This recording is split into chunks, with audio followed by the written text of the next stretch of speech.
Welcome to Following On via talkSPORT 2, the talkSPORT Following On podcast feed, or on talkSPORT Cricket YouTube channel. I'm Jon Norman alongside Steve Harmison, and we are going to be hearing and reflecting or hearing from some of the players that have participated in a game that's finished early, albeit late in the day, here on day 3 at Wellington, or Hagley, get my words out in a minute, at the Basin Reserve.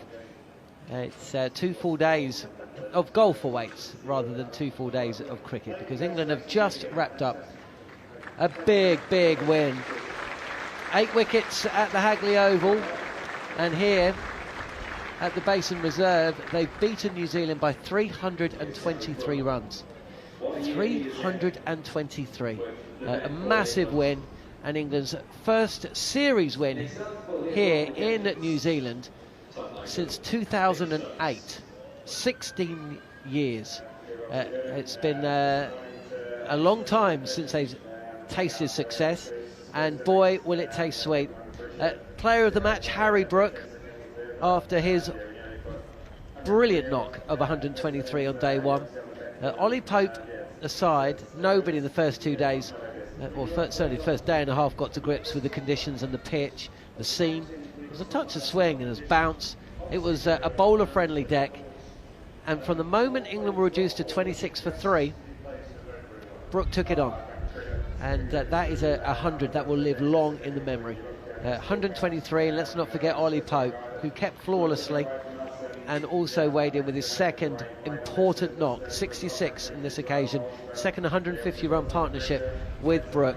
That has been the difference between the two sides, along with a bit of catching in the first test and some great bowling from England. Talking of great bowlers, Steve Harmison has been alongside us and part of the commentary team throughout. There's been no real surprise in the direction of where this test match and the series has gone, but it's still been a really entertaining day, and for all the wonderful performances by the likes of Harry Brook. It's a local man that today will be allowed a little glass of something red or maybe white, stare out the window and just appreciate the fact that he's still going, and he will be playing in Hamilton. 115 to Tom Blundell, cheered to 3 figures, applauded off the grounds and congratulated by the England team, and a quite wonderful knock of 115, albeit in a losing cause, but a really important innings, and one that showed all of New Zealand how you've got to go about playing this England attack, getting on the front foot and trying to land a few punches of your own. Absolutely, they landed the punches of their own, and it was excellent from Blundell. I mean, this test match will, I mean Gus Atkinson got 100, Gus Atkinson got a hat-trick and Joe Root got 100, and they'll be largely forgetting from the brilliance of Harry Brook and Tom Blundell's rearguard act in the 4th innings of this game, when chasing a mammoth sort of 580 plus score to win the match. Yes, he saved his place. Yes, he showed New Zealand possibly how to go against this England side. It's been another excellent test match, a fascinating test match, which I wouldn't say it's gone either way. I think England largely have been in control of both test matches. I think obviously we know what happened in Christchurch and why they were in control of the test match up there. I just think here they've been just better. They've been better with the ball, better with their catching, better with the bat. And I think overall, I think Ben Stokes will be very, very pleased and proud of his team. And I think they deserve to be winning 2-0 in this, 3-match series. How can one forget a 36th test century, 106, and he got there with a ramped scoop over his shoulder. I mean, Joe Root, I don't think has ever celebrated 3 figures by laughing. Genuine laughter from both him and Ben Stokes when he reached another milestone on his way to wherever he's going to end up. It was brilliant. It was, yeah. It'd be interesting to ask Joe. I'll ask him either later or tomorrow if we see him on the golf course. The feeling of that 3600 ticket, bringing it up in that way, bringing it up in such a way which was the scour and the scowl of every traditional cricket fan who said, Root, you've got to bat sensibly. Root, you've got to play your way, when Brendan McCullum and Ben Stokes came in. And, I mean, it was an excellent innings. It was an innings of beauty once he got past the sort of 30 marks. I still think he wasn't at his fluid best by then. And then when third came up into the slip cordon, and everybody sort of comes in close when a player gets to a milestone of 99, you just sensed that the ramp was on, the reverse ramp was on. And he didn't get as much as he would like, but once it got over Blundell, I mean, the look on his face was an absolute picture. This is a man who's got 35 of them. And the look on his face when he went to 36th was, he keeps telling me and keeps talking to me, and he keeps saying in interviews to the world about the 12-year-old boy and Joe Root. Well, that face, that smile, that cheeky grin was the 12-year-old Joe Root, who's just done something naughty, and Mum and Dad are chasing him round the garden. It was brilliant. It was priceless. So pleased for him. So pleased for England. And like I said before, they've deserved this. Can I mention Chris Woakes?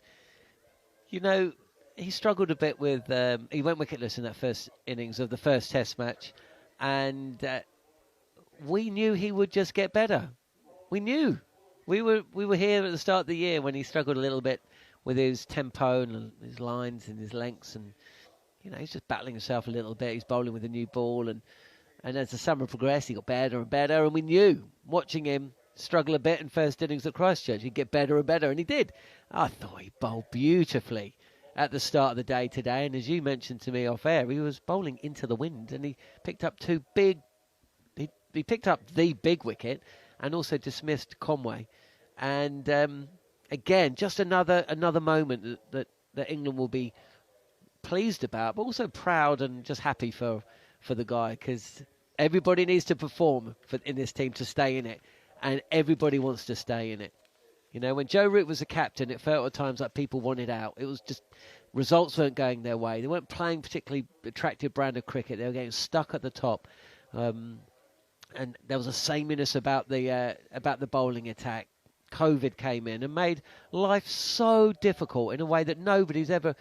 And we tried to bring that into the conversation, but really, it just sounds like you're giving excuses if you're not English. But it was tough going around the world, or even at home, playing in COVID bubbles. And Joe Root had to put up with all of that, and there was timeouts and players playing really well and then being whisked out of the team. Now, everyone wants in, right? Yeah. And you've got to perform, and Chris Woakes did. Everybody wants in. It is, said it many times, everybody wants in, and it seems to be harder to get out of this team than it is to get in it. And it is very difficult to get into this team. And Woakes is a valued member. I didn't have any issue with him. I know he had an indifferent day in that first innings, but just you can have, you can be off. You can be off. No problem like that. If you keep putting performances in like that, that's when in national sport you get your players questioned. And I mean, Chris Woakes did exactly the same at the start of the summer, like you've said, and I had no problem there. He's run into the wind here, set the tone. I thought he set the tone beautifully. He really did. Got Conway with a ball, which you could say Conway possibly played down the wrong line, but it was a good ball in a challenging area. I mean, the ball he got Williamson with was an absolute beauty. It really was. The setup from that, he bowled 4 balls from close to the stumps, which was in and around the sort of top of the off stump. Then he went wide of the crease and threw it a little bit straight, and then he went down leg side. And then he went wide of the crease again, just to get it right. And he opened up, got that little bit of angle, got that little bit of shape away. Because he was wide of the crease, Kane Williamson had to play it. Feel as though you had to play it. It's just nipped away and caught the outside edge, and it was an absolute beauty. So when you look at this England team, John, you go through what's happened, especially in this Test match. Crawley, yes, he's had a little bit of an indifferent Test match, but Duckett's got a 90, Pope's got a 60, Root's got 100, Brooks got 100 and a 50. Stokes has contributed with both bat and ball. You look at Carse. I mean, Carse was excellent in that first innings. Atkinson, a hat-trick. I mean, they're all contributing.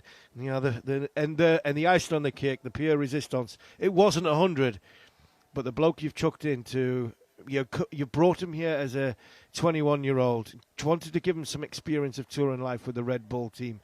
probably for experience off the field than on the field. Thrust into the challenging position of number 3, comes up with 96 in Jacob Bethel. And that, for me, I would imagine, with everything that's gone on for Ben Stokes, Brendan McCullum and Rob Key, I mean, the satisfaction of that young man getting 96, I mean, hats off. Very, very well played. For any listeners to talkSPORT 2 wondering how Harmy knows all of the scores and how they rattle off so seamlessly, you'll know if you're watching on the talkSPORT Cricket YouTube channel. He's got a book. He maintains his own book. He puts prep, he does research before the series, before the games, and he fills it out as we're going. He's obviously got a Tipex pen because he's updating. Do you have a name for this book? No, not really. It's normally Manners. Manners takes it away the day before Manners, the game. Yeah. Manners dips in, doesn't he? So, dear friend of mine and all of us at talkSPORT, Gilo Carruthers, who passed away last year, he had a contacts book. Now, back in the day, the contacts book was your book. You didn't have a CV. You had a contacts book, and Gilo's contacts book was legendary. Legendary for falling apart, legendary for disappearing, legendary for being lost in the pubs of Waterloo or at the station. And he called his book Colin. So Colin the Contact. Yeah, Colin the Contacts book. And Gilo you'd never see Gilo unless he'd lost Colin. It would be thrust under his arm, and whenever you needed a name or a contact or a former player or manager or even a politician, he did sport and politics. You'd ask Gilo to open up Colin, and he duly would do, and he'd pick up a number, pluck one out, and he'd ring him up and he'd get him on your show. So can I name your book Colin? Now, my book's now called Colin. We have something now called a mobile phone. Well, mobile phone were not produced, and no. You're right. No, it's completely changed. It's all mobiles and WhatsApps and can you come on? When you write it down, it goes in your head. Gilo was the old school. Yeah, I'm the same. Write it down, it goes in your Write head. it down, and it was bang the phones. You know, old school journalists, bang the phones. No WhatsApp messages. Call them up and make them come on. They can't run out of charge either. You're absolutely right, but you can lose that in a pub. Gilo would love that, by the way. The thought that Steve Harmison would have his own Colin book moving forward. Yeah, you're absolutely right. I mean, this is the disappointing thing, I suppose, from a New Zealand perspective, because they've just gone to India and they've almost identical. As you went through the scorecard, Crawley aside, you know, they won in India because every single player in their team who either came in for a test or played a couple, every single player performed. Everyone. I don't need to go through them all. Everyone. But in this 2-test series that we've had so far, you look down the list of players to New Zealand, and who has performed? Devon Conway looks so far short, and Neil Manthorp made a great comment yesterday with Conway fielding as he has done all Test series on his own on the boundary. He looks lonely, and he looks like there's a lot of time to think. It's a lonely game. Tom Latham has not scored the runs that he would have liked. Kane Williamson, you know, he was out cheaply today. A couple of half centuries, pushing 100. So, you know, 7 out of 10 for Kane for a normal player. Daryl Mitchell, a score in second innings when the game's gone at Christchurch, and a score 30 in the second innings here. He'll be disappointed, and that's 5 out of 10. Rashan Ravindra has got out 4 times. He's got himself out 4 times. Now he's a youngster and he's a quality player, but he's not playing. He's not quite getting it right. He's not getting the mixture between attack and defence, getting on the front foot. And England know how he's going to play, and they're bowling in accordance to that. Blundell today, brilliant from him, right? But he knows that his team needed that from him. Southey, there's a lot of people out there who feel he should actually retire. You know, this is a guy who is pushing 400 Test wickets, and there are people out there who think he shouldn't play on his home ground in the 3rd Test of this series. So that tells you how he's performed. Matt Henry, I think he has performed very well indeed, and William O'Rourke and Nathan Smith have bowled with heart and pride and skill, and without any luck whatsoever. So they can look at their performances that have not been matched up Glenn Phillips, you've got to get this guy up the order. I thought he was a touch unfortunate today, but you can't have him unbeaten at the end of the innings when you're scoring less than 250. So when you look down that scorecard, that list of names, there's too many underperforming players, and that just cannot continue. So, that is disappointing from a New Zealand perspective, and how you change that, who knows? That's the mystery of sport, right? What I'll say with that, John, is what you've just gone through and you said there. When England bowl, you get challenged on the front foot with a new ball. So the new ball, they have a plan which they challenge you every single time. First 15, 20 overs, there's a battle on with the new ball. It's the odd bouncer. Well, it's mainly, the ball moving laterally and seaming either way or swinging either way. And the minute that stops, Stokes identifies. The minute that stops, it's bouncer. So for the majority of the innings, as a player from the New Zealand side, your England are constantly asking questions and putting you under pressure. And I think that is what, when England come out to bat, I think New Zealand are doing the same, because I think New Zealand have bowled quite well. But what England are doing is they're identifying passages of play, and New Zealand have put England under so much pressure with top order. How many times have England been 3 down for not very many? But then all of a sudden, when that sort of attacking element of the ball or the dangerous element of the ball in the first 15, 20 overs is over, England come back and go, right, trumpet playing, bang, shot, we're coming back at you, we're throwing a counter punch, we've stood on the ropes, we've taken a few blows, we've bobbed and weaved. Now, have you punched yourself out, because we are coming back with some absolute haymakers? I think that, for me, would be what I'd be looking to change from a New Zealand point of view, going to Seddon Park in Hamilton. Get to a point where you are in a position to throw punches back. You've seen how Tom Blundell played today. Nathan Smith was aggressive with the way he played. I actually thought Daryl Mitchell was aggressive the way he played second innings. So from that point of view, yes, you've got to get over the new ball, but once the new ball wears off a little bit, so throw some punches back at England. Because at this minute in time, I don't think New Zealand have thrown enough punches back at New Zealand and England. When that period of danger is over, England are standing in the middle of the ring and they're swinging haymakers from left and right arm. Okay, let's hear from Tom Blundell, who has been speaking post-match following England's 323-run victory. But the reason Blundell is speaking is because today he scored 115. Let's hear what he had to say. He scored a century today, but the face says it all, Tom. It's a pretty confronting loss, isn't it? Yeah, it's very disappointing. Obviously, we were pretty outplayed there to a very good English side, and yeah, it's just a disappointing way to finish the game. I think over the course of both innings, you've only batted about 90 overs as a team. It's not what's required. Can you put a finger on it?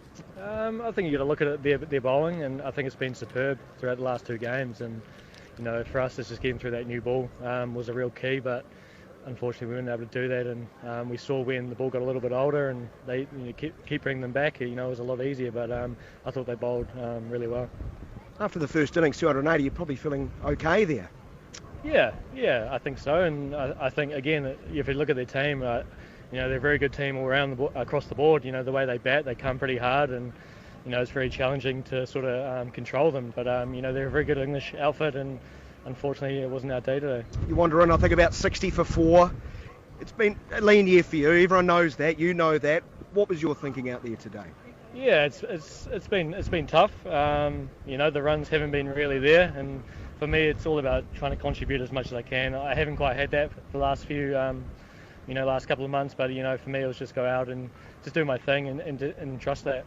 Get a slice of luck early, but then you time the ball so sweetly. When did you feel like, hey, this could be my day personally? Never really. I think the way it's been going, it hasn't really been there, but today I was just focusing on just watching the ball really and just keeping it really simple and just batting time. The longer I was out there, the more comfortable I got, and it showed.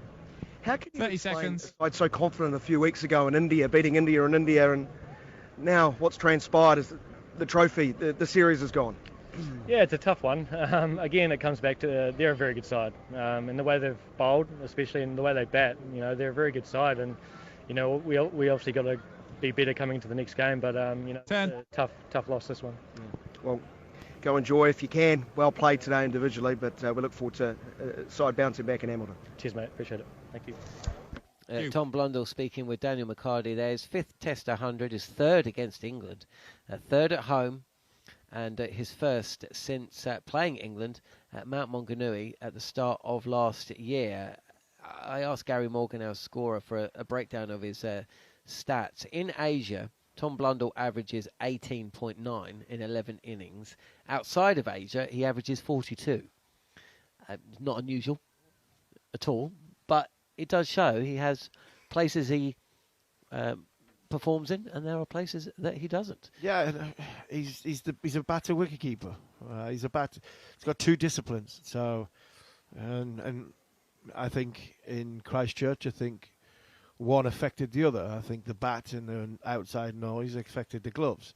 He kept better here, and he's played beautifully. He's a little bit drinking in the last chance saloon bar, wasn't he, when he came out for this innings? And I've said this a few times now, and you look, when you are talking about somebody who's been such a good servant to you, you have to be careful when you're making the opinion of, I am now going to drop him. He's not coming back. And I think, has he got enough qualities around the group just to give him a steer of execution? Or is there somebody else coming in who can do the job either equally, who's younger and who will grow into the role, or better? And, I mean, when you talk to anybody from New Zealand, the options are Conway or Latham.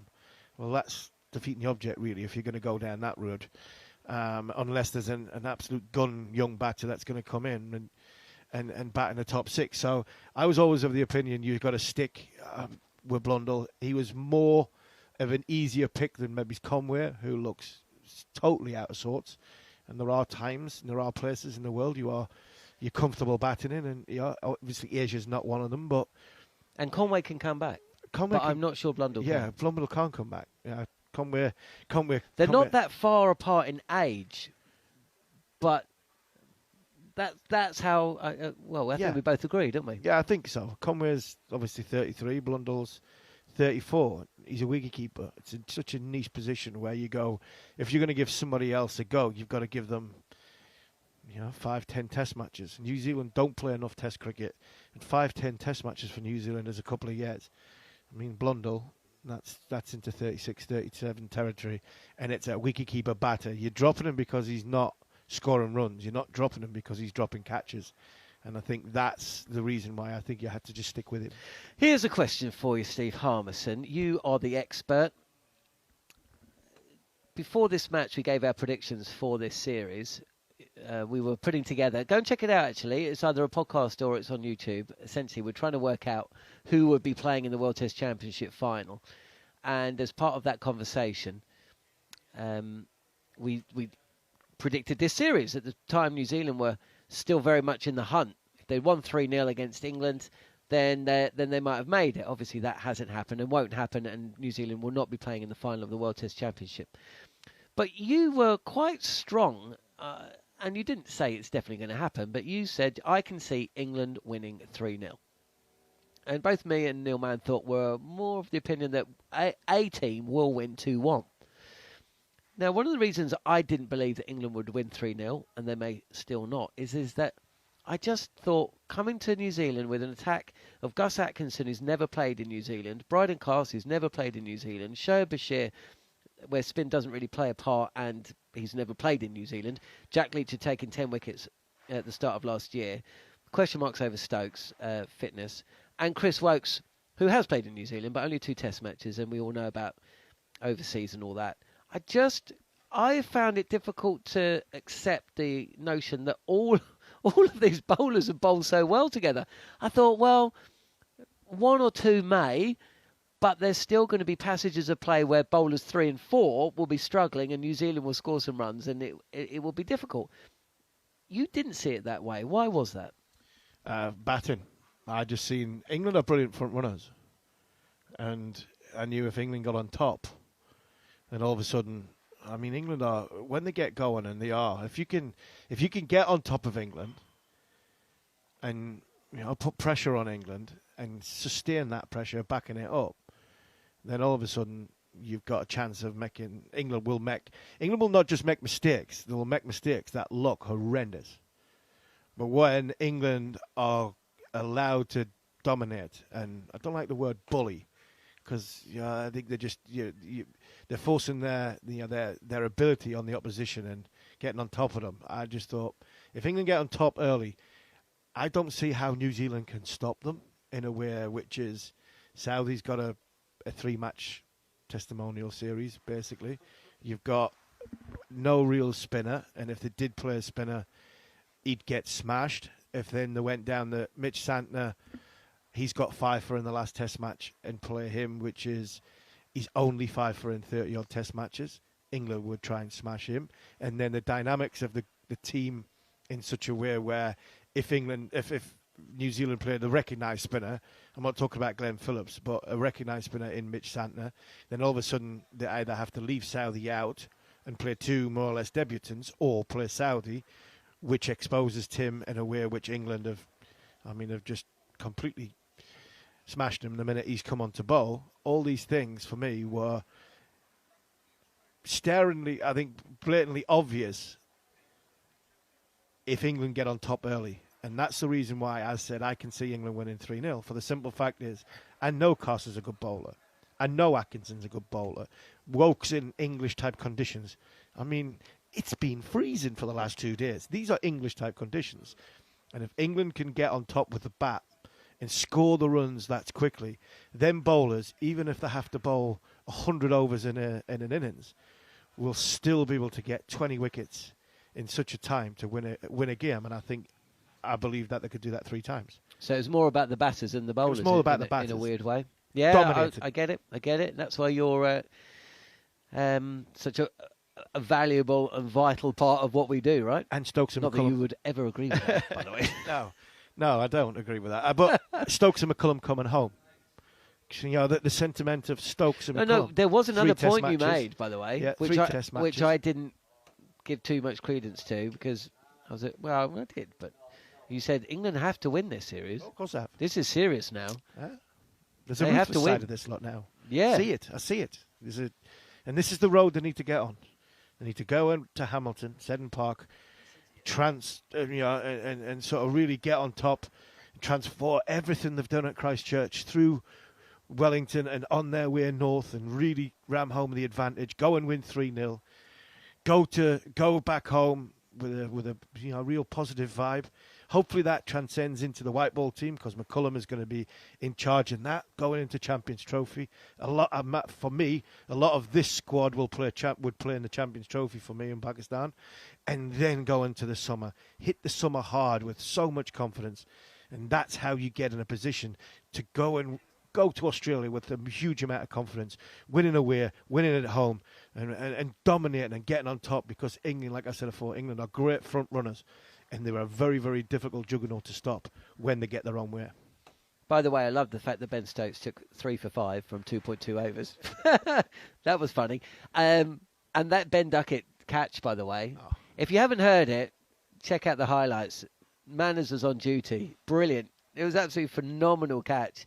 Great awareness, running around the back of the keeper, and he palmed it up.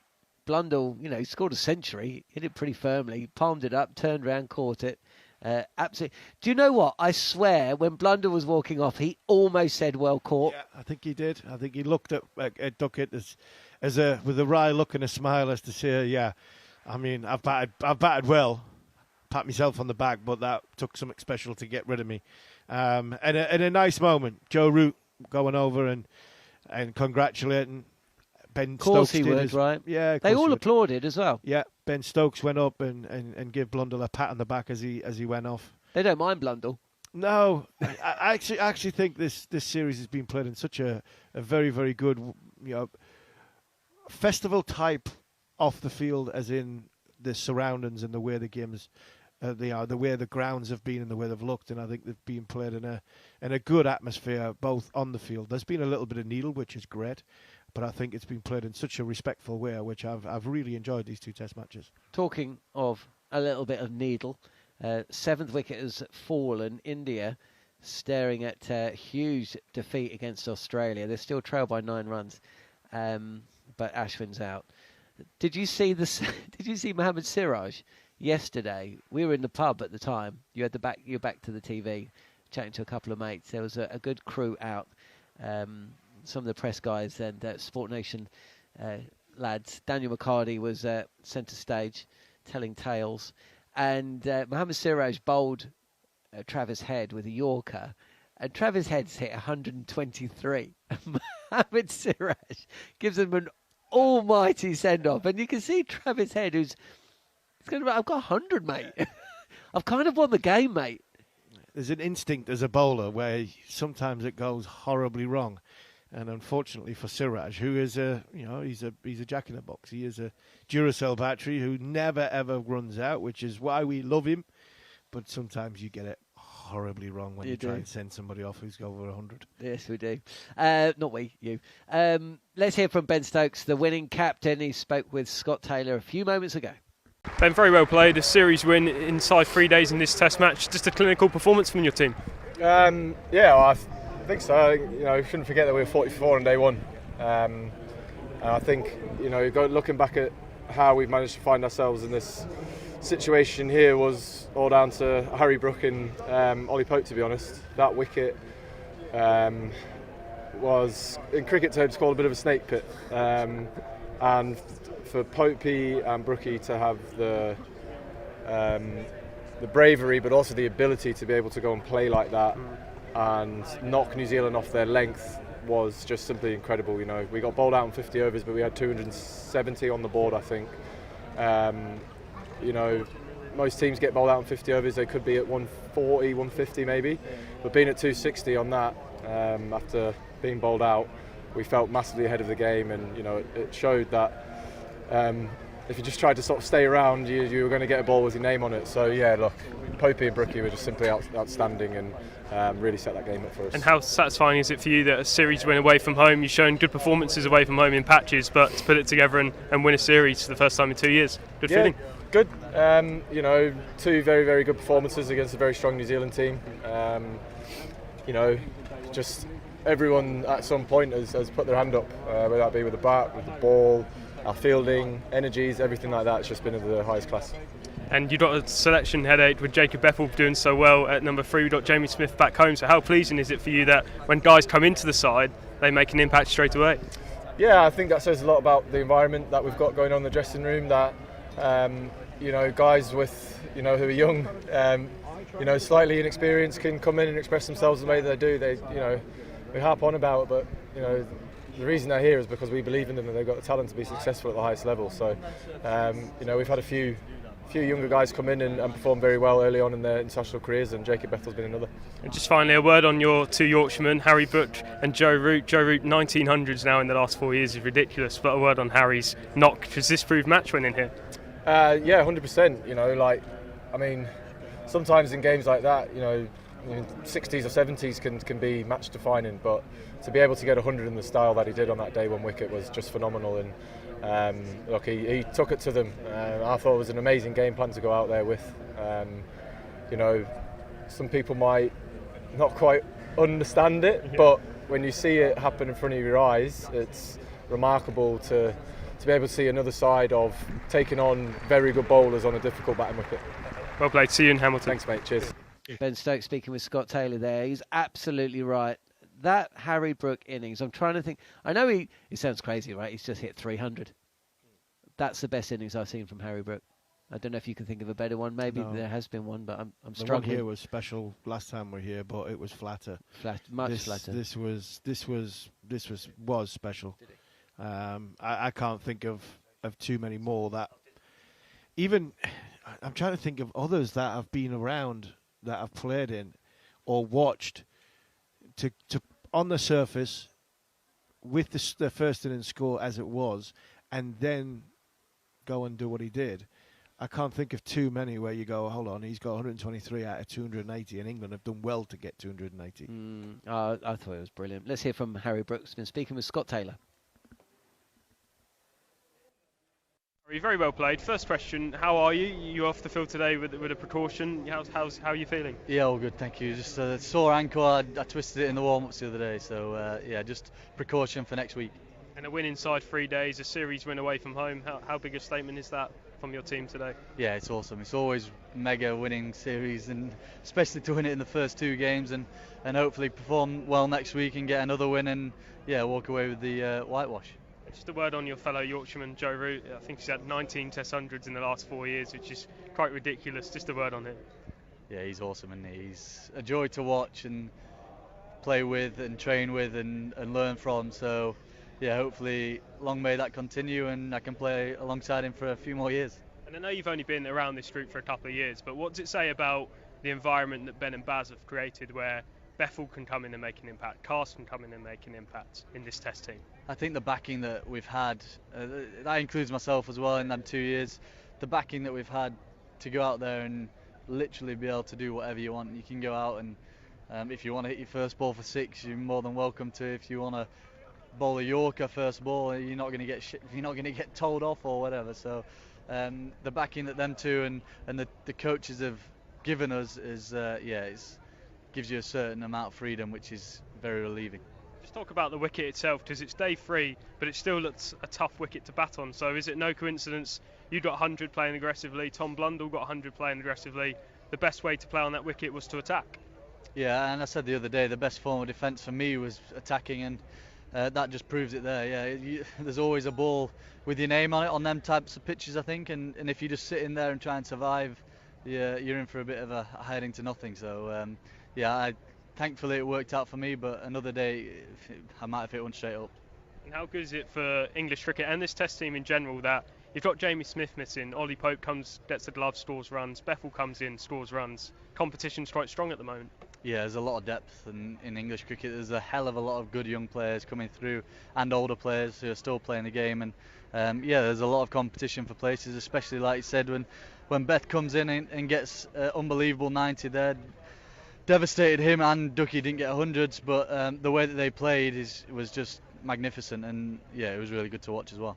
And you talk about your form for a second. How important is it for you just to soak it up, enjoy it? You're having the time of your life, and not look back and go, oh, I should have enjoyed it a bit more. How is it important for you to just enjoy every moment now? Yeah, absolutely. Staying in the moment's the key thing for me, really. Trying to play with a smile on my face as much as possible, and we're living the dream. As a 10-year-old, I'd have been absolutely over the moon to be stood in this position. So yeah, you can't take it for granted, really.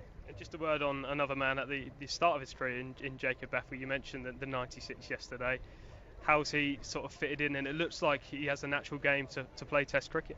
Yeah, he's a great lad. He's a very confident young lad as well, and the way that he goes about there, and the freedom that he's played with so far, and the compactness of his game sets him in good stead for a long Test career, I think. And the way that he batted yesterday, yesterday was unbelievable, and like I said, he's got a long career ahead of him. And just finally, you've seen your team play well in patches away from home, but to win a series for the first time in 2 years away from home, how important is that, and how big a message is that ahead of 20 seconds. An important 12 months for this Test side? Yeah, it's never easy going away from home. These are probably the most similar conditions we'll get to home, so to be playing an extremely strong side on their own patch, to win in the first 2 tests as well it's pretty amazing. Perfect. See you in Hamilton. Thank you. Cheers, guys. He must be getting tired of speaking with Scott Corndog Taylor, Harry Brook. I mean, how many times has that been now, Scott? 3? 4? 4 in 2 weeks? A bit of a bromance. Cast 6 times. Blimey. They're going to be talking about Scott Taylor, aren't they? Between them, those two buddies. Well, apparently they're very, very close and spend a lot of time in each other's rooms. So I reckon Taylor. There's a single bed in the corner for Scott Taylor, isn't it? Maybe. He's got very, very particular habits, though, Scott, so I'm not sure he's going to want to be dorming with 2 international cricketers. I think they've got particular good habits as well. One can bowl fast and the other one can hit it miles.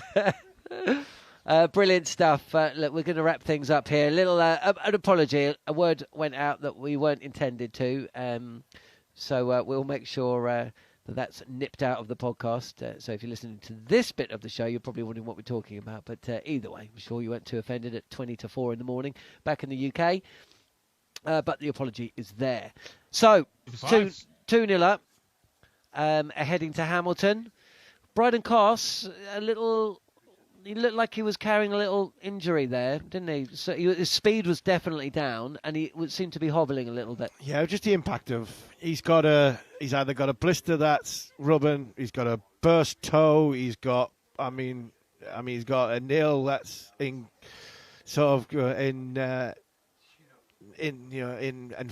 I think that's something else that a fast bowler gets, or he might have a bit of a bruised heel. But I'm assuming he's got some blood there, or an open wound that every time you land, and it's so painful. I mean, it's nothing. It's so innocuous from a bowler's point of view.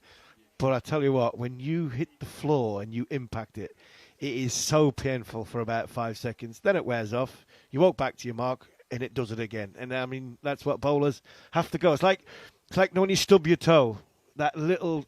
Or step on a plug. Step on a plug. Or a bit of Lego. Yeah, it's like it normally takes you that split second to get it's coming. to brain, and it comes. It normally takes about 5 seconds to get through my brain, but by the time that's worn off, and it's like you're already hungry. And you're shaking, and then all of a sudden, and then it's a bit of a calming thought, and then you're off your way. That's what is going on with Bryden Carse. I don't think there's any structural. I think it's just something that fast bowlers get.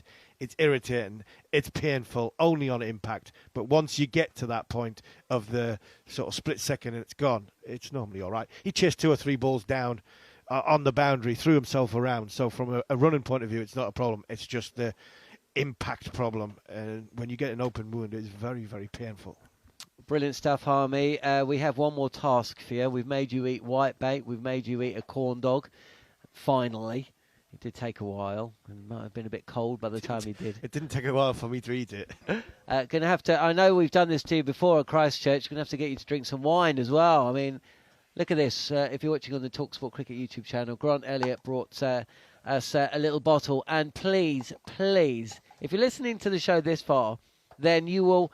I guarantee you will absolutely love an interview that is going to be going out on the podcast feed and on YouTube in the next couple of days. Obviously, it's well known that the trophy that both sides play for now is named after the late greats Martin Crowe and Graham Thorpe. And so we got 2 of their former teammates together before play today. Steve Harmison, who played alongside Thorpe for many years, and also the former New Zealand wicketkeeper bat Ian Smith, great friend of Martin Crowe. Sat them down with Neil Manthorp, who better, just to take us through a conversation that is just must listen. So please check that out. And towards the back end of an emotional conversation, a decision was made that a glass of red wine would be shared. We haven't got glasses, we've got paper cups, but the wine granted to us via Grant Elliott. Big thanks to him. He's not here to share it, nor is Ian Smith, I don't think. But cheers to everyone. The production team here in New Zealand as well. Scott Taylor, Mark Kelly, as well as Katie Hanscom. Neil Manthorp, Daniel McCarty, who's just joined us. Steve Harmison. Also Katie Martin, who's been brilliant. Grant Elliott as well. Jack Caton and Tom Jones back in the UK. I will not forget you again. I really felt bad about not mentioning you at Christchurch. It is stupid o'clock in the UK, so does the Sport Nation team. Here's to Thorpe, and here's to Martin, and here's to cricket. Here's to you. We'll be back for the 3rd test match of 3, live and exclusive on talkSPORT 2. Let's just have a quick sip. Well, I tell you what. Heaven. Scott Taylor's got a Sprite on the go. That's it from us here in Wellington. We'll be back in a few days' time, but thanks for joining us here on talkSPORT 2 or via the talkSPORT Cricket YouTube channel.